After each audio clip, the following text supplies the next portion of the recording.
Aujourd'hui, je vais faire une vidéo très rapide à propos des cagnottes en ligne pour vous expliquer comment ne pas voir votre argent confisqué. Ça vous intéresse?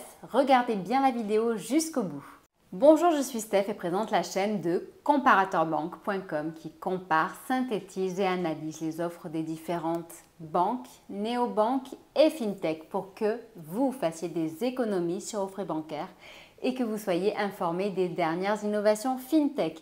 On va parler aujourd'hui de solutions qui permettent de gérer ces fameuses cagnottes en ligne. Donc si ce type de sujet vous intéresse, abonnez-vous à la chaîne, likez la vidéo, partagez-la et n'oubliez pas aussi de laisser un petit commentaire ou une question si vous en avez dessous.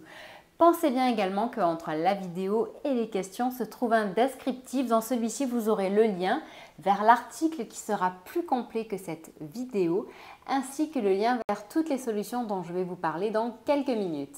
La première question à se poser est de savoir pourquoi une cagnotte peut-elle être confisquée? Peut-elle être tout simplement supprimée ou bloquée par une plateforme?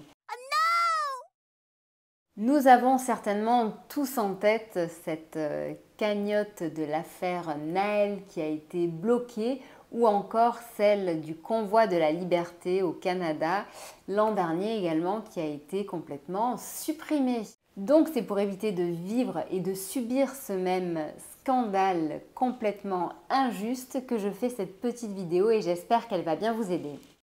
Comme très souvent, nous sommes victimes de ceux qui abusent, c'est-à-dire que, vous devez le savoir, pour les cagnottes en ligne, il y a de nombreuses fraudes, de nombreuses arnaques et aussi de temps en temps des problèmes de conformité. C'est pour cette raison que la régulation et toutes les lois qui encadrent justement ces fameuses cagnottes devient de plus en plus stricte et rigide. Pour faire simple, il faut savoir qu'une cagnotte, quand elle est créée, doit respecter les CGU, c'est-à-dire les conditions générales d'utilisation de la plateforme sur laquelle vous allez la soumettre, mais également la loi de votre pays, du pays dans lequel est lancée la cagnotte. Donc pour nous, c'est la France. À partir de ce moment-là, normalement, il n'y a aucun problème. Le problème est sur les interprétations. Donc, concernant quand même les CGU, c'est pour cette raison que lorsque vous lancez une cagnotte, je vous invite vivement à consulter ces fameuses conditions générales d'utilisation. Elles sont primordiales parce que selon le sujet que vous allez proposer pour la cagnotte, selon la thématique et la raison pour laquelle vous allez lever de l'argent, les fonds peuvent vous être confisqués. Donc, faites très attention à cela. Ensuite, concernant justement ce problème d'interprétation, là, nous sommes tous face à de nombreuses injustices puisque, nous pouvons le dire, même si nous sommes en France dans une démocratie, en ce moment, si on n'est pas d'accord avec la majorité, avec la tendance qui est mise en avant par le gouvernement, on peut en subir des conséquences qui ne sont pas agréables. Donc selon le type de cagnotte que vous allez faire, la raison pour laquelle vous allez la faire, je vous invite vivement à faire très attention à cela.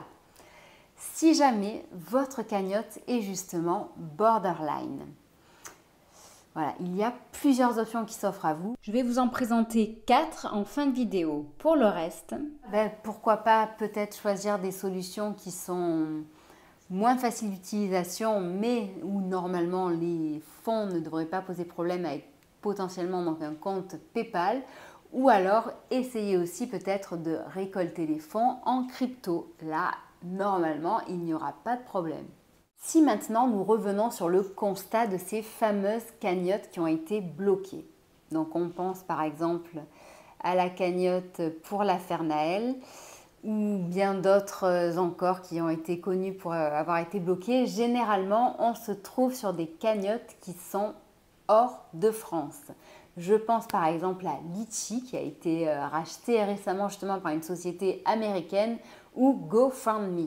Donc, face à tout ça, maintenant je vais vous dire quels sont les types de cagnottes que je vous recommande.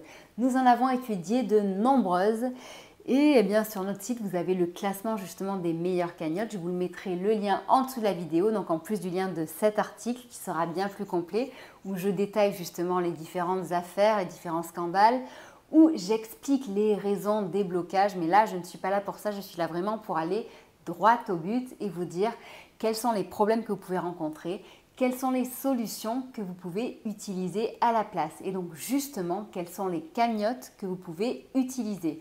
Nous de notre côté, nous recommandons l'usage de la cagnotte de la plateforme qui s'appelle On Participe. Pourquoi? Eh bien déjà, c'est une plateforme d'origine française. Son service client est ultra réactif. Donc si jamais vous avez un doute, n'hésitez pas à les contacter. Ils vous répondront très facilement. Ensuite, eh bien, quand on essaie justement d'organiser comme ça une cagnotte, on essaye d'avoir le moins de frais possible. Et justement, avec On Participe, eh bien, il n'y a pas de frais pour ceux qui récupèrent l'argent. Les frais sont pour ceux qui vont faire les dons. Et en toute sincérité, ils sont vraiment faibles par rapport à ce qu'on peut trouver ailleurs. En plus, si on participe, on peut organiser une cagnotte, que l'on soit un particulier, une entreprise ou même une association. Pour les autres qui souhaitent par exemple profiter de l'organisation d'une cagnotte pour se multibancariser, eh bien il y a des solutions qui sont très attractives. Comme par exemple eh bien, celle de Monabank. Monabank propose également d'organiser des cagnottes avec la solution LIFP.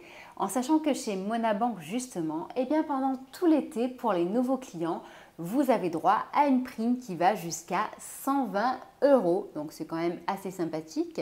D'autant plus que par la suite vous serez multibancarisé et qu'en plus vous aurez de nombreux avantages comme par exemple eh bien, la carte qui épargne toute seule, un livret d'épargne à taux boosté à 3%, mais également bien d'autres options sympathiques comme le fait de pouvoir, même s'il s'agit d'une banque en ligne, faire des dépôts en argent liquide sur votre compte ou déposer des chèques tout simplement avec justement eh bien, le fait de pouvoir aussi avoir un chéquier.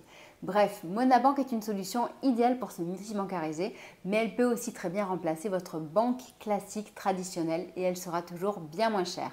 À côté de Monabank, il y a également aussi Hello Bank, qui est une banque idéale pour les jeunes et pour ceux aussi qui ont des revenus plutôt modestes, puisque chez Hello Bank, donc il y a également aussi la possibilité de réaliser des cagnottes, mais en plus de détenir un compte 100% gratuit.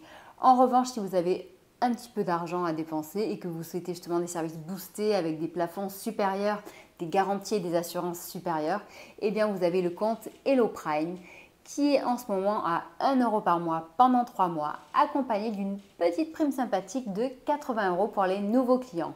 Par la suite, ce compte est à 5 € par mois et c'est sans engagement. Que ce soit Monabank ou Hello Bank, les deux banques en ligne utilisent les services de LIFP pour les cagnottes et ce sont des cagnottes gratuites qui sont vraiment très faciles à gérer.